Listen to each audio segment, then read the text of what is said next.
Ma sœur a applaudi quand papa m'a giflé devant 60 invités, hurlant « Donne-nous le chalet, t'as pas d'enfant. » Maman a ri, tu n'es qu'une ratière stérile. Alors j'ai passé un appel discret. Et tout a basculé. Bonjour. Je m'appelle Adeline. Ma sœur a applaudi quand mon père m'a giflé devant 60 personnes. Elle se tenait là, souriante, pendant qu'il hurlait « Donne-nous le chalet, tu n'as pas d'enfant. » Et ma mère ? Elle a ri. Elle m'a traité de « ratière stérile ». Ils l'ont dit si simplement, comme s'ils avaient répété cette scène toute leur vie. Ce n'était pas leur première tentative pour m'effacer. C'était juste la première fois qu'ils le faisaient à voix haute. Alors, j'ai passé un seul appel discret. Un seul. Et tout ce qu'ils avaient construit, tout leur château de cartes, a commencé à s'effondrer. Mais quel genre de famille planifie votre humiliation publique ? Que feriez-vous si on vous demandait de renoncer à tout ce que vous avez bâti, simplement parce que vous n'avez pas d'enfant pour le mériter ? Avant de plonger dans les détails de cette journée infernale, j'aimerais savoir qui m'écoute. Dites-moi dans les commentaires de quelle ville ou de quel pays vous me regardez. Et quelle heure est-il chez vous en ce moment ? Votre soutien compte énormément. Maintenant, laissez-moi vous raconter comment tout a commencé. Tout a commencé par le son. Clac. Le son de la main de mon père, Armand, frappant ma joue gauche. Un son sec, net, qui a instantanément coupé le brouhaha des 60 invités. Je suis restée figée. L'oreille bourdonnante, la peau en feu. Nous étions à la réception somptueuse que ma sœur Bérangère avait organisée pour les 40 ans de mariage de nos parents, dans sa villa d'Écully, près de Lyon. L'air sentait le champagne cher et les petits fours. Et puis, le deuxième son. Le son des mains de Bérangère, ma sœur aînée, s'entrechoquant. Elle applaudissait. Lentement, délibérément, un sourire venimeux aux lèvres. Elle me regardait, moi, sa petite sœur, chancelante sous le coup. « Bravo, papa, dit-elle, assez fort pour que tout le monde entende. » Il était temps. Et puis, l'inimaginable. Comme un signal, d'autres personnes se sont mises à applaudir. Pas tous. Mais suffisamment. Des oncles, des tantes, des amis de la famille. Des applaudissements polis, sociaux. Des applaudissements de complaisance. Ils applaudissaient ma propre humiliation. Ma mère, Odette, s'est approchée. Son visage, que je voyais s'embuer de plus en plus à cause de la maladie, était d'une clarté terrifiante à cet instant. Elle m'a regardé, non pas avec colère, mais avec mépris. « Tu n'es qu'une ratière stérile », a-t-elle craché. « Donne-lui le chalet. » Le chalet. Tout ça, pour mon chalet. Mon sanctuaire. Mon refuge près d'Annecy, que j'avais construit de mes propres mains, avec mon propre argent. Je les ai regardés. Mon père, le souffle court, la main encore levée. Ma sœur, triomphante. Ma mère, le visage dur. Et les invités, détournant le regard, gênés mais silencieux. Ils pensaient m'avoir brisé. Ils pensaient m'avoir acculé. Ils pensaient que j'allais pleurer, m'excuser, et signer le papier qu'ils me tendaient. J'ai fait aucun des trois. Je me suis redressée. J'ai regardé Bérangère droit dans les yeux. « Tu n'auras jamais ce chalet », ai-je dit, ma voix étonnamment stable. Je leur ai tourné le dos.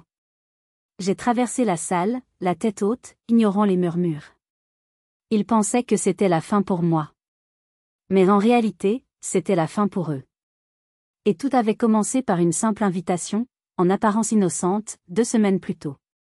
2 semaines avant la gifle, j'étais chez moi, dans mon chalet près d'Annecy. La neige de printemps fondait, et Balthazar, mon fidèle épagneul breton, venait de renverser sa gamelle d'eau pour la 3e fois de la semaine. C'est en essuyant le sol que mon téléphone a sonné. Un email. Objet, célébration de l'héritage Durand, 40 ans d'union. L'expéditeur était Bérangère. J'ai ouvert le message.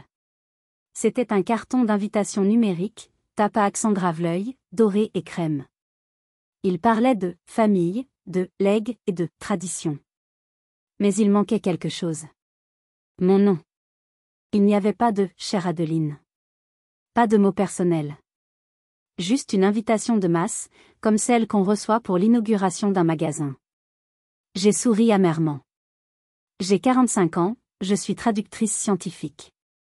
Mon travail consiste à être précise, à remarquer les détails omis. Et celui-ci était de taille. J'ai appuyé sur « Répondre » et j'ai tapé « Merci pour l'invitation. On dirait que tu as oublié mon nom. » 5 minutes plus tard, mon téléphone sonnait. Bérengère. Adeline. Ma chérie. Comment tu vas? Sa voix était sirupeuse, faussement enjouée. Je vais bien, Bérengère.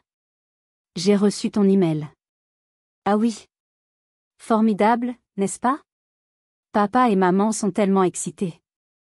Tu as oublié mon nom. Il y eut un silence. Puis un rire aigu, forcé. Oh, toi et tes détails.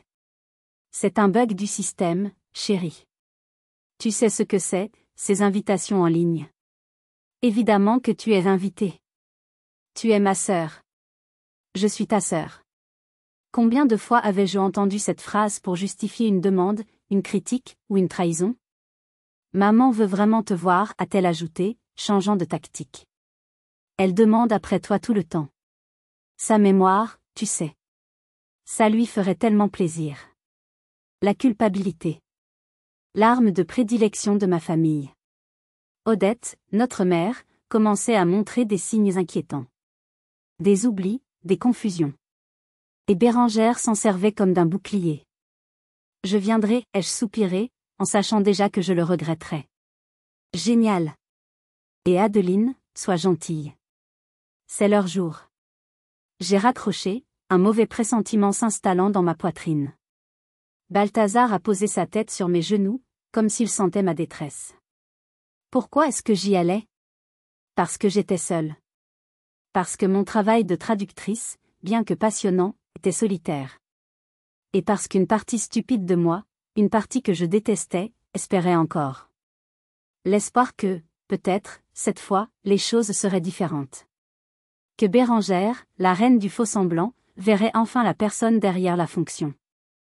J'ai passé les 2 nuits suivantes non pas à traduire un article sur la mitose cellulaire, mais à créer un album photo. Un album relié à la main, avec des photos de nos parents, jeunes. Des photos de Bérengère et moi enfants, avant que la jalousie ne s'installe. Avant qu'elle ne devienne la reine du bal et moi, le rat de bibliothèque. J'y avais même mis une photo d'elle et moi au lycée, souriante, bras dessus, bras dessous. Une relique d'un temps où je croyais encore en elle. J'étais si naïve. J'ai emballé l'album dans du papier de soie. J'ai préparé une petite valise. J'ai mis Balthazar dans la voiture. J'ai conduit les presque 2 heures qui séparent la paix de mes montagnes d'Annecy au chaos de la banlieue chic de Lyon, avec ce cadeau stupide et cet espoir encore plus stupide. Mais dès l'instant où j'ai garé ma vieille voiture au milieu des BMW et des Mercedes rutilantes, j'ai su que ce n'était pas une fête. C'était une embuscade. Et la première attaque n'a pas tardé. La villa d'Écully était resplendissante. Des lumières partout, un service traiteur. Bérengère, vêtue d'une robe de créateur qui coûtait probablement mon salaire d'un mois, m'a accueilli sur le perron. Adeline, s'est-elle exclamée, m'enveloppant dans un nuage de parfum Chanel. Tu es venue. Et tu as amené. Balthazar. Son sourire s'est légèrement crispé en voyant mon chien. Bonjour, Bérengère. La maison est magnifique. Papa et maman sont là? Dedans, dedans. Oh, Balthazar, quel plaisir, dit-elle avec un enthousiasme forcé. Thibaut. Thibaut, son mari, promoteur immobilier à l'allure aussi lisse que ses cheveux gominés, s'est approché. Adeline. Content de te voir. Thibaut. Tu pourrais t'occuper de Balthazar? J'ai peur que certains invités soient allergiques, dit Bérengère. Il y a un endroit pour lui derrière. Je n'ai pas aimé la façon dont elle a dit ça. Un endroit? Juste une petite niche, pour qu'il soit tranquille, dit Thibaut en prenant la laisse. Je l'ai suivi, méfiante. L'endroit n'était pas une niche. C'était une vieille cage de transport en métal, rouillée, coincée entre la poubelle de la cuisine et un tas de vieux pots de fleurs. Non, ai-je dit fermement. Il ne va pas rester là-dedans. Adeline, ne commence pas, à soupirer Bérengère, qui nous avait rejoints. C'est ça, ou il reste dans ta voiture. Ne gâche pas la fête. Balthazar a gémi. J'ai senti les larmes de rage me monter aux yeux. Je ne voulais pas faire de scène. Pas encore. J'ai caressé la tête de mon chien. Je reviens vite, mon grand. Sois sage. Je l'ai regardé, la queue basse, être poussé dans cette cage sale. Mon cœur s'est serré. C'était la première humiliation. Je suis retourné à l'entrée, essayant de me ressaisir. Une jeune femme avec un iPad m'a arrêté. Votre nom, s'il vous plaît? Adeline Durand. Elle a froncé les sourcils, faisant défiler la liste. Je n'ai pas d'Adeline Durand. Ah. Si. Ici, vous êtes l'invité 37. Elle m'a tendu un badge autocollant. Invité 37. Je suis la sœur de Bérangère. La fille d'Armand et Odette. La jeune femme m'a regardée avec embarras. Désolée, madame. On m'a donné cette liste. Invité 37 minutes. J'ai pris le badge ridicule et je l'ai fourré dans ma poche. J'ai traversé le hall, le cœur lourd. Et puis je l'ai vu. Le mur de l'héritage. Un mur entier, de 4 mètres de long, couvert de photos encadrées. 40 ans de souvenirs. Des photos de mariage de mes parents. Des photos de Bérangère enfant. Des photos de ses enfants. Des photos de Thibaut. Des photos de vacances, de Noël, de dîner. Pas une seule photo de moi. Pas une. J'ai cherché. J'ai plissé les yeux. Peut-être une petite, dans un coin? Non. C'était comme si je n'avais jamais existé. 45 ans de ma vie, effacés. J'étais un fantôme à la fête de ma propre famille. J'ai senti quelqu'un derrière moi. C'est qui? A murmuré une femme. Une cousine éloignée? J'ai serré les dents. J'ai repéré Thibaut près de la table des cadeaux. J'ai pris le grand album photo que j'avais passé 2 nuits à confectionner. Thibaut, bonjour. C'est pour papa et maman. Il a pris le paquet, lourdement emballé. Il l'a à peine regardé. Super, a-t-il dit d'un air distrait. Et devant mes yeux, il l'a fait glisser, sous la table. Parmi les sacs vides et les rubans usagés. J'ai enfin vu mes parents. Armand et Odette, entourés d'admirateurs. Je me suis approchée. Bonsoir papa. Bonsoir maman. Joyeux anniversaire. Armand m'a donné une tape sur le bras. Adeline. Tu es venue. Il s'est retourné vers son interlocuteur. Odette m'a regardé, ses yeux cherchant quelque chose. Adeline? Tu as changé de cheveux? Non, maman. Je suis venue te souhaiter un joyeux anniversaire. Ah. C'est gentil. Elle a attrapé une coupe de champagne sur un plateau qui passait. Et c'est tout. J'étais invisible. J'étais l'invité 37. Ils m'avaient mise à l'écart. Ils avaient insulté mon chien, effacé mon existence du mur des souvenirs, et jeté mon cadeau sous une table.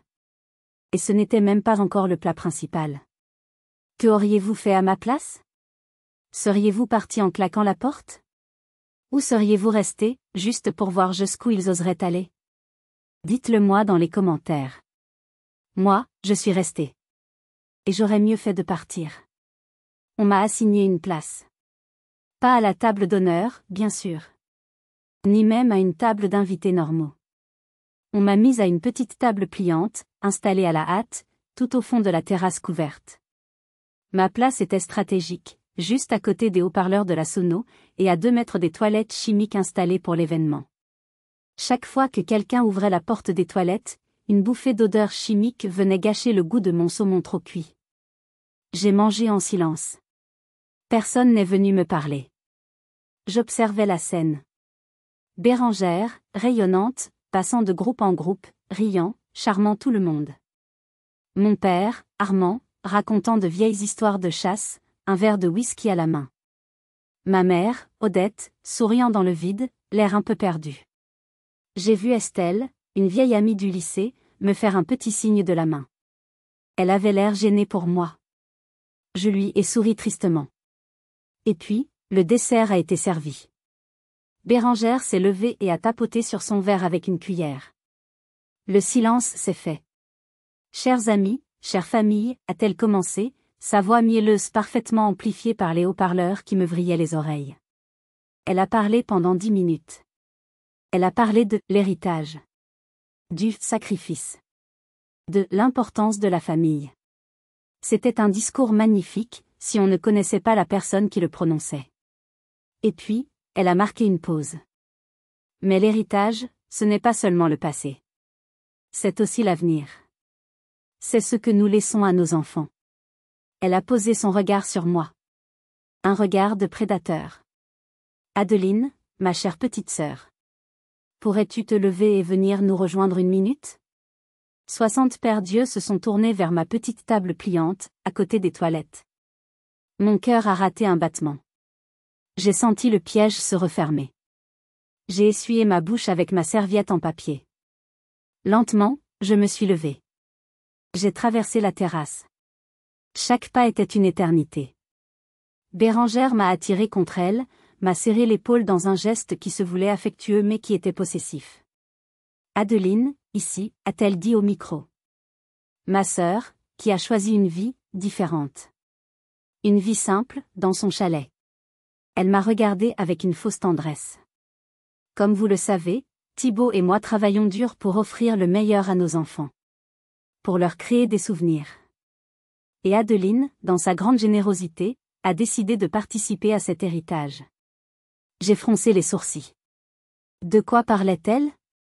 Nous sommes ravis d'annoncer, a-t-elle continué, sa voix montant d'un cran, qu'Adeline a accepté de transférer son magnifique chalet d'Annecy à la famille. Pour que ses neveux puissent en profiter. Pour que l'héritage du rang continue de vivre. La salle a éclaté en applaudissements. J'ai regardé Bérengère, stupéfaite. Elle me souriait, attendant que je confirme son mensonge. J'ai regardé mon père. Il hochait la tête, l'air fier. Et c'est là que ma mère, Odette, s'est levée de sa chaise, le regard soudainement vif, et a crié. Bien sûr qu'elle le donne. De toute façon, elle n'en a pas besoin. Elle n'a pas d'enfant. Le silence est retombé. Plus lourd, cette fois. Ils m'avaient tendu une embuscade. Ils utilisaient la pression sociale, l'anniversaire de mes parents, et mon statut de femme sans enfant pour me voler ce que j'avais de plus cher. Bérengère tenait toujours le micro, son sourire commençant à flancher devant mon silence. Adeline, a-t-elle dit, faussement inquiète. J'ai pris une profonde inspiration. Je me suis approchée du micro. J'ai regardé Bérengère. J'ai regardé mon père. J'ai regardé les 60 visages qui me fixaient. Et j'ai dit un seul mot. Un mot qui a tout déclenché. Non. Non. Le mot est sorti, clair et froid. Plus fort que je ne le pensais. Le silence qui a suivi était total. Assourdissant. Le sourire de Bérengère s'est évaporé. Il a été remplacé par un masque de fureur glacée.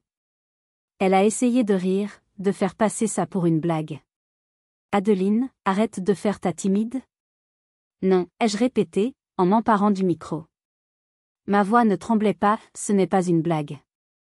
Le chalet est à moi. Je l'ai construit. Il n'a jamais été question de le transférer. Et il ne le sera jamais. J'ai regardé les invités. Je suis désolée que ma sœur vous utilise pour essayer de me manipuler publiquement.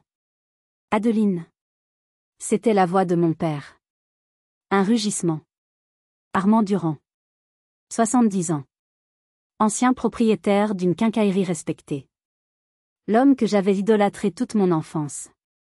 Il s'est levé de la table d'honneur, son visage rouge de colère. Il a traversé la terrasse. Les invités se sont écartés comme la mer Rouge. Comment oses-tu, a-t-il sifflé, en s'arrêtant devant moi. Comment oses-tu nous humilier? Après tout ce que nous avons fait pour toi? Tout ce que vous avez fait? De quoi parles-tu? Tu as toujours été une ingrate, a-t-il crié. Ta sœur a besoin de ce chalet. La famille en a besoin. Et moi alors? Je ne compte pas? Tu ne penses qu'à toi. Et puis, il a levé la main. J'ai vu le mouvement arriver. J'aurais pu l'esquiver. Mais je n'ai pas bougé. J'étais paralysée. Clac. La gifle a résonné dans le micro que je tenais toujours. Le choc m'a fait reculer d'un pas. Ma joue a explosé de douleur. L'odeur de whisky de son haleine m'a frappé. Il m'avait frappé. Mon père m'avait frappé. Devant 60 personnes. Un instant de silence horrifié. Et puis, Bérengère. Ma sœur a commencé à applaudir. Lentement. Bravo, papa. Il était temps.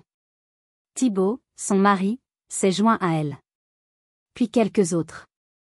Des cousins. Des amis. L'oncle Robert. La tante Monique. Ils applaudissaient.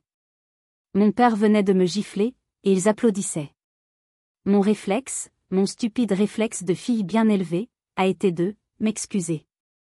Une larme a perlé au coin de mon œil. J'allais dire, je suis désolée, papa. Mais en voyant ses mains qui applaudissaient, en voyant le sourire triomphant sur le visage de Bérengère, quelque chose s'est brisé en moi. Et quelque chose d'autre, de froid et de dur, a pris sa place. Ce n'était pas de la tristesse. C'était de la clarté. Une clarté absolue, tranchante comme un rasoir. J'ai vu ma mère, Odette, s'approcher, le visage déformé par la haine. C'est pour ça que tu mourras seule, m'a-t-elle lancé. Tu n'es qu'une ratière stérile.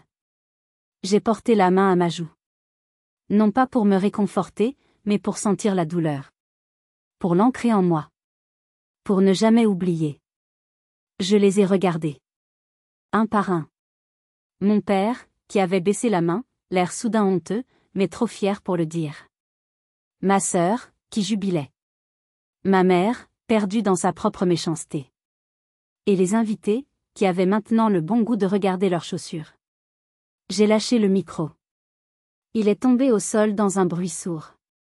Vous pouvez imaginer cette scène? Être publiquement attaqué, physiquement et verbalement, par ceux qui sont censés vous aimer le plus au monde? Que feriez-vous? Vous vous effondreriez? Ou vous vous battriez? Je n'ai pas pleuré. Je n'ai pas crié. Je leur ai tourné le dos. Je suis passé devant l'invité 37. Je suis passé devant l'album photo sous la table. Je suis sorti de la villa. Je suis allé directement à la cage de Balthazar. Je l'ai ouvert. Mon chien a sauté dans mes bras, léchant la larme solitaire qui avait finalement réussi à s'échapper. Je l'ai mis dans la voiture. J'ai conduit toute la nuit. Près de 2 heures, d'Écully à Annecy.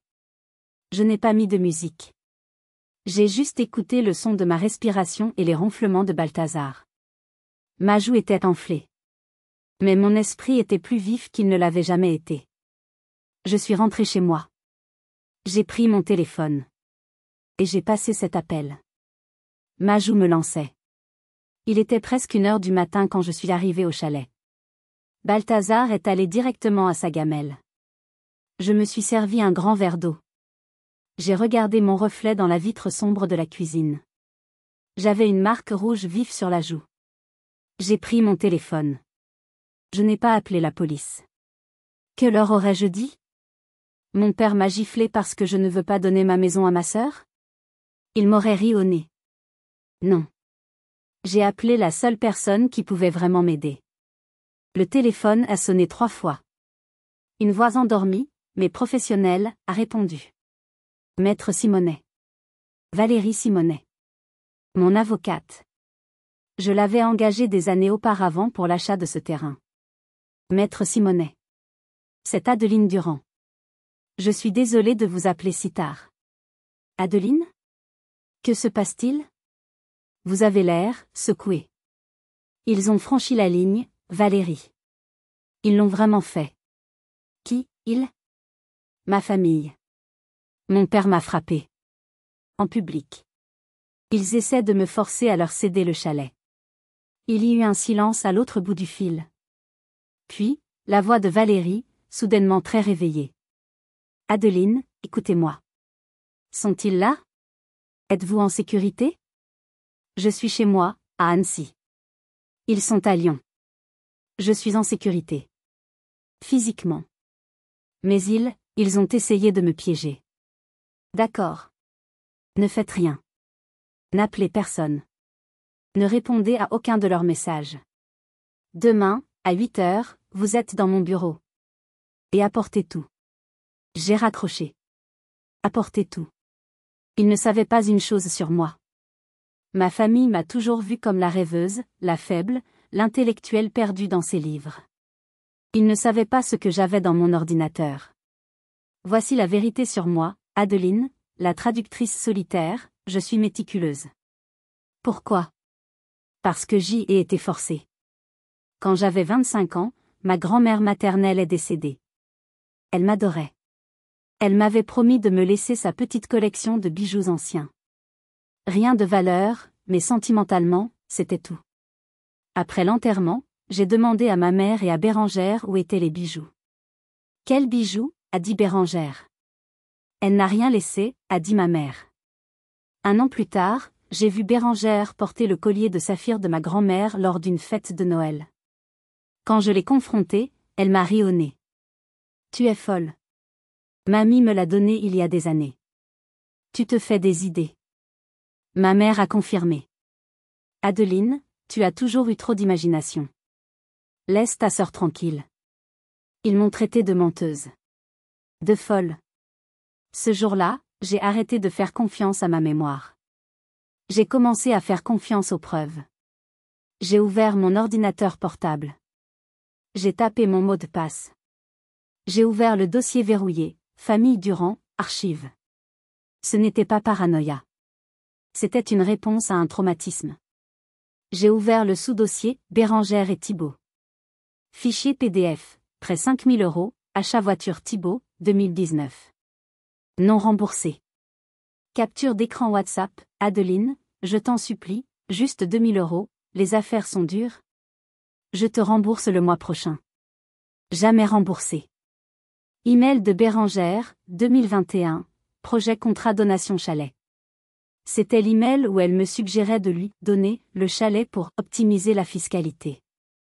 Le document qu'elle voulait que je signe ce soir. J'ai ouvert le sous-dossier Armand et Odette. Fichier PDF, facture hôpital Odette, 6 000 €, 2022.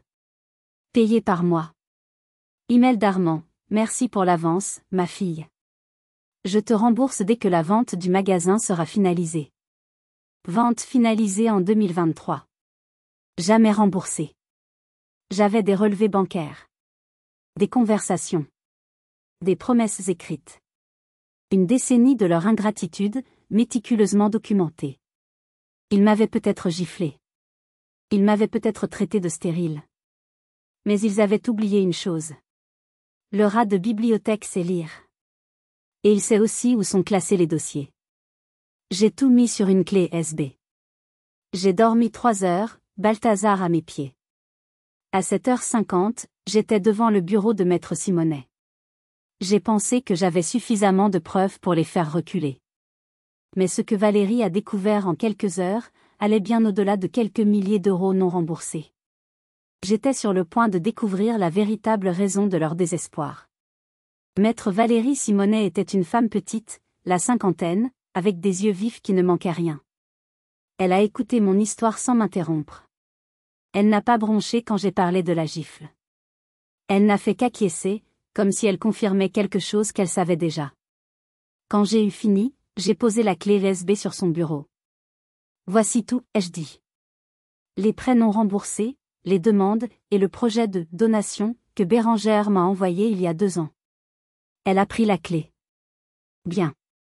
Laissez-moi travailler. Allez prendre un café. Ne contactez personne. Je vous appelle dès que j'ai quelque chose. Je suis allé marcher le long du lac d'Annecy. L'air était frais, les montagnes étaient claires. Mais je ne voyais rien. Je ne faisais que rejouer la scène. La gifle. Les applaudissements. Mon téléphone a sonné à 11h30. C'était Valérie. Adeline. Revenez à mon bureau. Immédiatement. Son ton avait changé. Il n'était plus compatissant. Il était urgent. Je suis retournée en courant. Je l'ai trouvé debout devant son ordinateur, le visage grave. Adeline, commença-t-elle, ses prêts non remboursés, ce n'est rien. C'est de l'argent de poche comparé à ce que je viens de trouver. Elle a tourné l'écran vers moi. J'ai utilisé mon accès professionnel pour vérifier quelques petites choses. Adeline, saviez-vous que vos parents avaient ouvert une nouvelle ligne de crédit de 15 000 € il y a 6 semaines? Quoi? Non. Ils sont à la retraite. Ils n'ont besoin de rien. C'est exact. Le prêt a été ouvert au nom de votre mère, Odette. Mais maman oublie son propre code de carte bleue. Elle ne peut pas avoir fait ça. Je sais. C'est pour ça que j'ai creusé. Le prêt a été cosigné par votre père, Armand. Et la demande en ligne, devinez d'où elle provient? Elle a cliqué. Une adresse IP. C'est le bureau de Thibaut, ai-je murmuré, le sang se glaçant dans mes veines. Ils utilisent maman, ils utilisent sa maladie. C'est ce qu'on appelle un abus de faiblesse, Adeline. Et ce n'est pas tout. Valérie a ouvert un autre dossier. Des documents publics. Des registres du commerce. Votre beau-frère, Thibaut, n'est pas seulement un petit promoteur. C'est un petit promoteur en difficulté. Il a lancé un projet immobilier à Rieux-la-Pape. Un échec total. Il est endetté jusqu'au cou. Elle m'a montré un document. Un acte de garantie. Et devinez qui s'est porté garant pour son prêt principal? Qui a mis son entreprise en caution? Je n'osais pas le dire. Votre père, dit Valérie. Armand a mis la quincaillerie familiale, le travail de toute sa vie, en garantie pour sauver le projet de Thibaut. Elle m'a regardé droit dans les yeux. Le projet a fait faillite, Adeline. La banque va saisir la garantie. Ils vont perdre la quincaillerie. Ils vont tout perdre. J'ai dû m'asseoir. Ils ne sont pas seulement cruels, a dit Valérie. Ils ne sont pas seulement avides. Ils sont désespérés, ai-je terminé. J'ai compris. J'ai tout compris. La fête, l'humiliation, la pression publique.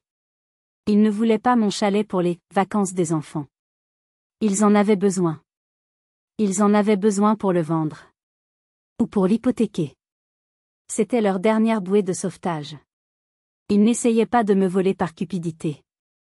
Ils essayaient de me sacrifier pour se sauver eux-mêmes. Ils ne s'arrêteront pas, Adeline, dit Valérie. Une gifle, ce n'est que le début. Des gens désespérés font des choses désespérées. Elle n'avait pas idée à quel point elle avait raison. Au moment où elle disait cela, mon téléphone, posé sur le bureau, s'est mis à vibrer. Je l'ai regardé. L'écran affichait « Crédit Agricole, agence d'Annecy ». Ils n'avaient pas attendu. Ils avaient déjà agi. J'ai regardé le téléphone vibrer. Ma main tremblait. Valérie a hoché la tête. Mettez le haut-parleur. J'ai décroché. Allô? Adeline Durand à l'appareil. Bonjour Madame Durand. Ici Monsieur Ferraud, de votre agence Crédit Agricole à Annecy. Je vous appelle juste pour une petite vérification. Nous avons reçu une demande de transfert de propriété en urgence ce matin, concernant votre chalet. Une demande, de quoi, ai-je demandé, ma voix se brisant. Oui, une demande de transfert à Madame Bérangère Durand. C'est pour un motif familial, n'est-ce pas? Le document est signé de votre main, mais pour être honnête, la signature est un peu différente de celle que nous avons dans nos dossiers. Un peu tremblante. C'est pourquoi j'ai préféré appeler. Ils avaient fait un faux. Ils avaient imité ma signature. Ils avaient essayé de me voler mon chalet, moins de 12 heures après la gifle. J'ai fermé les yeux. La rage, froide et pure, a remplacé la peur. Monsieur Ferraud, ai-je dit, ma voix soudainement dure comme de l'acier. Je suis actuellement dans le bureau de mon avocate, maître Valérie Simonet. Et je peux vous affirmer, sous serment, que je n'ai rien signé du tout. Oh, dit l'homme, soudain très nerveux. Oh, je vois. Ce que vous avez entre les mains, continuai-je, est une tentative de fraude. Une usurpation d'identité. Je vous demande de geler cette demande immédiatement. Considérez-la comme une preuve. Absolument, Madame Durand. Bien sûr. J'annule tout. Je vais signaler ça à ma direction. Vous allez faire plus que ça, dit Valérie, se penchant vers le téléphone. Maître Simonet à l'appareil. Vous allez scanner ce document frauduleux et me l'envoyer immédiatement, ainsi qu'à votre service juridique. Et vous allez mettre un blocage total sur tous les comptes de ma cliente. Personne, à part elle, en personne, avec une pièce d'identité, ne peut plus rien faire. C'est compris? Oui, maître. Très bien, maître. Je m'en occupe. J'ai raccroché. J'ai regardé Valérie. Ils sont fous, ai-je dit. Ils sont stupides, a-t-elle corrigé. Et ils ont commis une erreur fatale. Ils vous ont sous-estimé. Maintenant, on contre-attaque. Je n'étais plus la victime. J'étais une femme avec un plan. La colère m'a donné une énergie que je ne me connaissais pas. Pendant que Valérie préparait une injonction, je suis rentrée chez moi. Et j'ai passé d'autres appels. Premier appel, le fisc. Les services fiscaux. Bonjour, je souhaiterais faire un signalement. Il s'agit de prêts familiaux non déclarés, d'une valeur de plusieurs milliers d'euros, s'étalant sur plusieurs années, à Monsieur Thibault et Madame Bérengère Durand. J'ai les relevés bancaires pour le prouver. Deuxième appel, l'APS. Autorité de protection des adultes. Bonjour. J'appelle concernant ma mère, Odette Durand. Elle souffre de la maladie d'Alzheimer. Je viens de découvrir qu'une ligne de crédit de 15 000 € a été ouverte à son nom, co-signée par mon père et initiée depuis le bureau de mon beau-frère. Je crains un abus de faiblesse et un abus financier grave. J'ai donné les noms. J'ai donné les dates. J'ai donné les montants. J'étais méthodique. Chirurgicale. J'ai à peine eu le temps de raccrocher que mon téléphone s'est allumé. Papa. J'ai décroché. Adeline, a-t-il hurlé, sans même dire bonjour. Qu'est-ce que tu as fait? La banque vient d'appeler Thibault. Il parle de fraude. C'est exactement ce que c'est, papa. Vous avez essayé de me voler. Mais tu nous y as forcés. Tu détruis cette famille. Non, papa, ai-je dit, et j'ai senti la dernière trace d'amour filial s'éteindre en moi. Tu l'as détruite quand tu as levé la main sur moi. Et tu l'as détruite quand tu as laissé Bérengère applaudir. J'ai raccroché. Je pensais que c'était l'acte le plus audacieux qu'ils pouvaient commettre. J'avais tort. Ils avaient encore une carte dans leur manche. La plus sale de toutes. Si vous êtes arrivé jusqu'ici, laissez un commentaire pour nous dire ce que vous auriez fait à la place d'OP. Vous pouvez aussi écrire simplement le chiffre 1 pour montrer que vous suivez encore. Et dites-nous, vous regardez cette histoire depuis quelle région ou quel pays? Le lendemain, le silence était assourdissant. Pas d'appel. Pas de message haineux. Rien. C'était le calme avant la tempête. Dans l'après-midi, un coursier a sonné à ma porte. Il m'a tendu une enveloppe épaisse, d'un cabinet d'avocats de Lyon. C'était une mise en demeure. L'avocat de Bérengère et Thibault m'accusait. Moi. Il m'accusait de rétention abusive d'un bien familial. La lettre, pleine de jargon juridique pompeux, affirmait qu'il avait toujours été, implicitement compris, que mon chalet était un bien commun, et que je n'en étais que la gardienne temporaire. Ils exigeaient que je signe les papiers de transfert sous 48 heures, sinon ils me poursuivraient pour préjudice moral et financier. J'ai ri. J'ai ri aux éclats. C'était tellement absurde, tellement culotté. J'ai scanné la lettre et l'ai envoyée à Valérie, qui m'a répondu par un simple LOL. On s'en occupe. Mais cette nuit-là, je n'arrivais pas à dormir. Quelque chose me chiffonnait. La tentative de fraude à la banque était stupide. Cette lettre était stupide. Mais Bérengère et Thibault n'étaient pas que stupides. Ils étaient dangereux. Comment avaient-ils pu penser s'en tirer avec une fausse signature? Et puis, je me suis souvenu de quelque chose. Il y a 2 ans, après que Bérengère m'ait envoyé le premier projet de donation, que j'avais ignoré, j'avais eu un sentiment étrange. J'avais installé une petite caméra de sécurité. Une caméra discrète, dans le coin de ma cuisine, pointée vers la porte d'entrée. Je l'avais presque oublié. J'ai ouvert l'application sur mon ordinateur. J'ai vérifié les enregistrements des derniers jours. Il y avait moi, partant pour la fête. Il y avait moi, revenant, la joue marquée. Il y avait moi, partant pour le bureau de Valérie. Et puis, il y avait autre chose. Le lundi. À 3h32 du matin. Moins de 24 heures avant l'appel de la banque. La vidéo a montré la porte de mon chalet s'ouvrir. Pas d'effraction. La porte s'est ouverte avec une clé. Une clé que je ne savais même pas qu'il possédait. Bérengère est entrée la première. Elle était en pyjama, l'air agité. Thibault l'a suivie. Il tenait une mallette. Et derrière eux, un troisième homme. Un homme que je n'avais jamais vu. Plus âgé, en costume, l'air très nerveux. La vidéo était muette, mais l'image était en haute définition. J'ai vu Thibault ouvrir sa mallette sur ma table de cuisine. La table où je prends mon café tous les matins. Il a sorti des documents. Bérengère a parlé, agitant les mains. Le troisième homme a sorti un tampon de sa poche. Un tampon officiel. C'était un notaire. J'ai zoomé. J'ai vu Bérengère prendre un stylo. Elle a signé un papier. J'ai vu Thibault signer.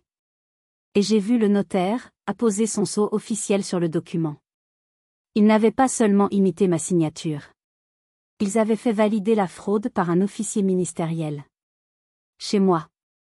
Au milieu de la nuit. Ils n'avaient pas seulement commis une fraude. Ils avaient commis une violation de domicile, un faux et usage de faux, et avaient corrompu un notaire. Et tout était là, enregistré en 4K. J'ai tremblé. J'ai téléchargé le fichier. Je l'ai sauvegardé sur 3 supports différents. Puis, j'ai envoyé un email à Valérie. Objet, nous les avons. Corps du message, regardez ça. Et demain matin, envoyez-le au procureur de la République, à la Chambre des notaires, et à la presse. Le jeu est terminé. Valérie n'a pas attendu le lendemain matin. À 7 heures, le notaire en question recevait un appel de la présidente de la Chambre des notaires. À 8 heures, il était suspendu. À 9 heures, son nom était dans les mains du procureur. Mais ce n'était que le début. Le vrai coup de grâce n'est pas venu de moi. Il est venu d'un autre invité. Jeudi matin, mon téléphone a explosé. Des messages, des notifications. Je ne comprenais pas. J'ai ouvert Facebook. Céline, l'amie du lycée qui m'avait fait un signe à la fête, avait posté quelque chose. Elle avait écrit « J'étais à une fête ce week-end. Une célébration de « famille ». J'ai vu quelque chose qui m'a rendu malade. J'ai hésité à poster ça. Mais le silence, c'est de la complicité. Et je ne serai pas complice. En dessous, il y avait une vidéo. Une vidéo de 27 secondes. Prise depuis sa table. On voyait mon père hurler, ingrate. On entendait le clac de la gifle, amplifié par le micro. On me voyait, reculant, la main sur la joue. Et on voyait Bérengère. En gros plan. On la voyait sourire. Et commencer à applaudir. La vidéo était brute. Incontestable. En quelques heures, elle est devenue virale à Lyon. Le Progrès, le journal local, l'a reprise sur son site.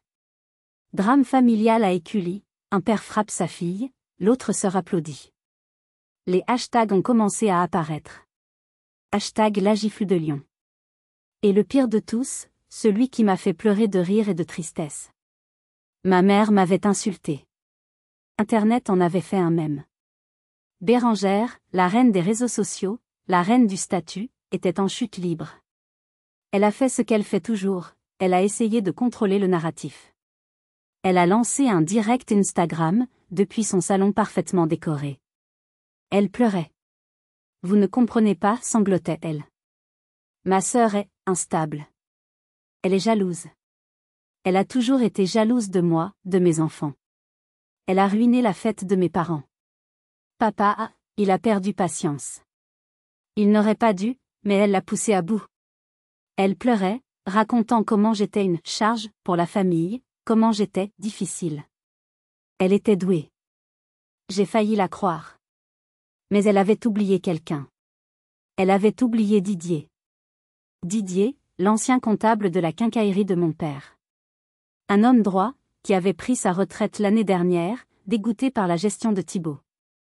Pendant que Bérengère pleurait en direct, un commentaire est apparu.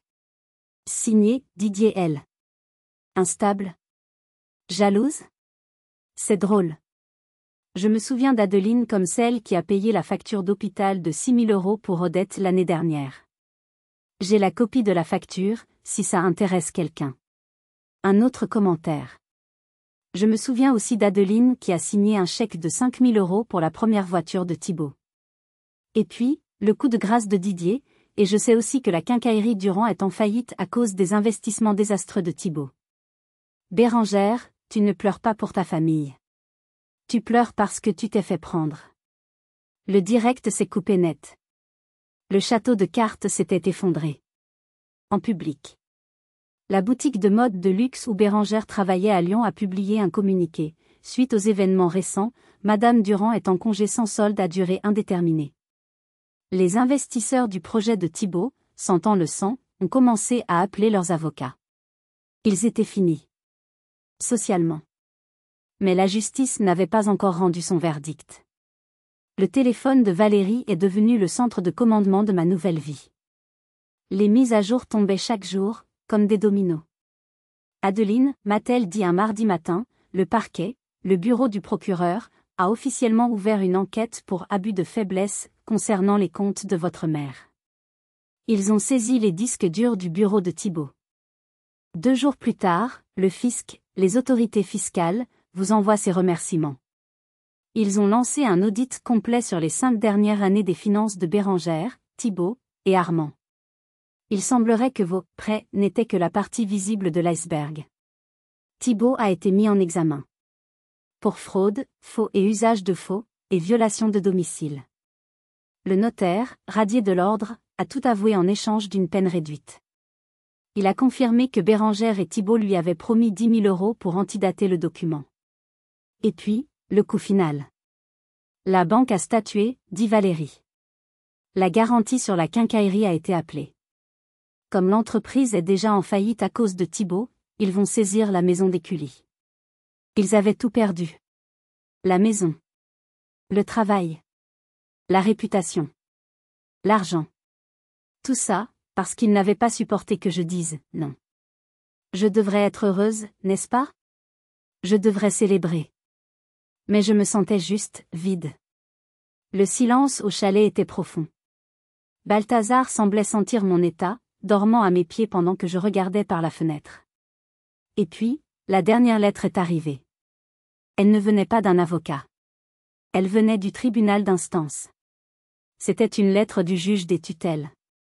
Suite à l'enquête de l'APS et à l'incapacité de M. Armand Durand, lui-même sous enquête financière, de s'occuper de son épouse, le tribunal examine la possibilité de nommer une tutelle pour Madame Odette Durand. La lettre continuait, en tant que sa fille unique restante et sans antécédent, le tribunal vous propose de prendre en charge la tutelle légale et financière de votre mère.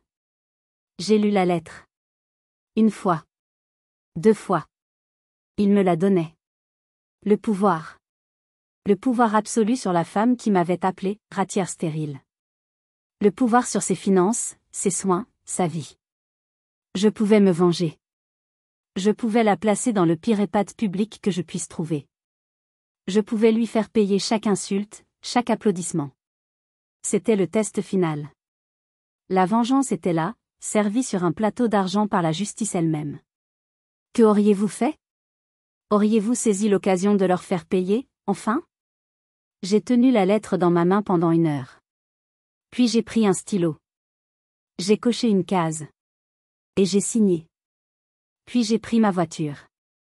J'ai conduit, non pas vers Lyon, mais vers Winston-Salem, non, pardon, vers l'EHPAD local, là où je savais qu'Armand l'avait placé temporairement. Il était temps de mettre un point final. J'ai conduit jusqu'à l'EHPAD Les Glycines, un bâtiment moderne mais impersonnel en périphérie de Lyon. Mon père l'avait placé là, le temps de gérer ses propres problèmes juridiques. Je me suis garée. Je suis restée dans la voiture pendant 10 minutes. Qu'est-ce que j'allais lui dire? J'ai repensé à la lettre du juge. Sur le formulaire, j'avais coché la case « Refuse la tutelle ». Et dans l'espace prévu pour les commentaires, j'avais écrit une seule phrase « Je suis sa fille, pas sa gardienne ». Veuillez nommer un tuteur professionnel et neutre. Je ne voulais pas d'elle. Je ne voulais pas de ce pouvoir. Je ne voulais plus rien avoir à faire avec eux. Je suis entré dans le hall. L'odeur d'antiseptique et de soupe de légumes flottait dans l'air. Une infirmière m'a accueilli. Vous venez voir Madame Durand? Chambre 212. Non, ai-je dit, et ma propre voix m'a surprise par sa douceur. Je ne viens pas la voir. Je viens déposer quelque chose pour elle. J'avais un paquet avec moi. Un sac en toile simple. Je l'avais récupéré la veille, au chalet.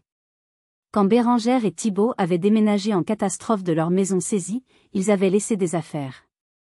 L'avocat de la banque m'avait appelé pour savoir si je voulais récupérer des souvenirs de famille avant la vente aux enchères. J'y étais allé, par curiosité morbide. Et dans un carton, j'avais trouvé le fameux album photo que j'avais fait. Il n'avait jamais été ouvert. Et à côté, il y avait autre chose. Un vieux napperon. Une pièce de broderie que notre grand-mère avait faite. Un tissu crème, avec des vignes délicates brodées dans les coins.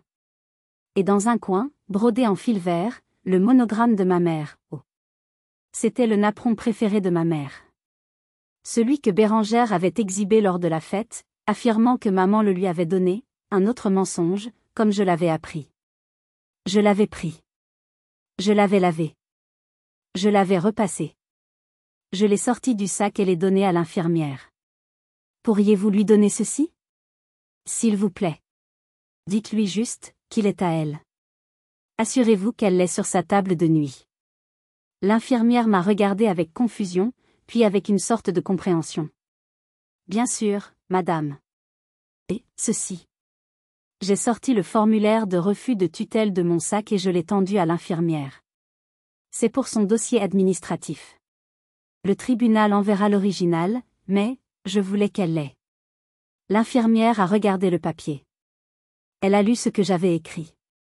Elle a levé les yeux vers moi. Vous êtes une bonne fille, m'a-t-elle dit doucement. Non, ai-je répondu. Je suis juste une fille qui en a fini. Je suis sortie de l'EHPAD sans me retourner.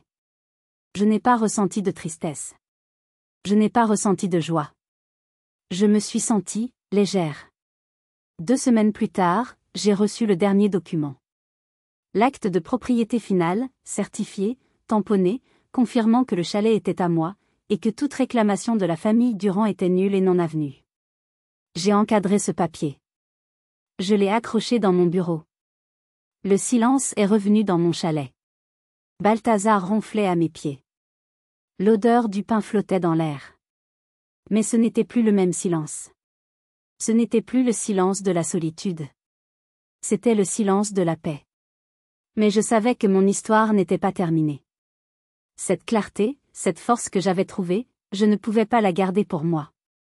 Je devais la transformer en quelque chose de plus. Cela fait 6 mois maintenant. La quincaillerie a été vendue aux enchères. Armand vit dans un petit appartement de location. Je ne lui ai pas parlé. Bérangère et Thibault vivent séparément, en attendant leur procès. Elle travaille comme caissière dans un supermarché. Odette est dans un EHPAD public correct, près d'Annecy, payé par l'État. Le tuteur professionnel gère ses affaires. Je ne lui rends pas visite. Je ne peux pas.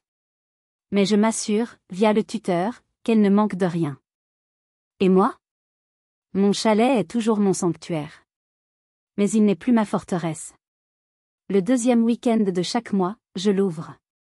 Je l'ouvre à d'autres femmes. Des femmes comme moi. Nous l'appelons le refuge des invités 37.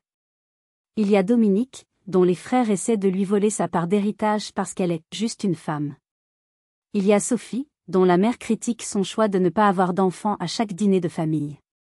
Il y a Nadia, dont l'ex-mari essaie de la détruire financièrement. Nous sommes des femmes qu'on a voulu effacer. Des femmes qu'on a traitées de ratières, de folles, ou des ingrates. Nous ne parlons pas de vengeance. Nous parlons de reconstruction. Nous parlons de droit, de finances, de dossiers. Nous apprenons les unes des autres à être méticuleuses. À garder les preuves. Non pas par paranoïa, mais par prudence. Nous pleurons un peu. Nous rions beaucoup. Nous nous rappelons les unes aux autres que nous ne sommes pas seuls.